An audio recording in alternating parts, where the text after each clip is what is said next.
আসসালামু আলাইকুম রহমতুল্লাহি অবরাকাতু। বলার ভুল, মৃত্যুর সাথে পাঞ্জা লড়া এ কথাটি ভুল। মৃত্যুর শয্যায় মুমূর্ষু ব্যক্তির ব্যাপারে বলা হয়ে থাকে, জনাব কোতোয়ালি সাহেব গুলিবিদ্ধ হয়ে মৃত্যুর সাথে পাঞ্জা লড়ছেন।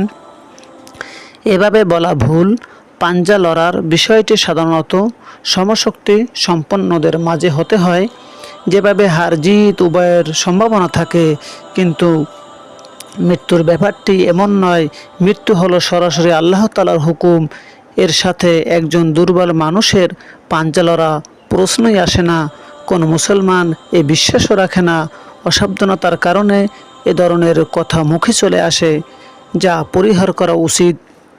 মহান আল্লাহ তাআলা আমাদেরকে হেফাজত করুন। পৃথিবীর সকল মানুষ আল্লাহ তাআলা সুস্থ রাখুক, ভালো রাখুক। আমিন। আসসালামু আলাইকুম রহমতুল্লাহ।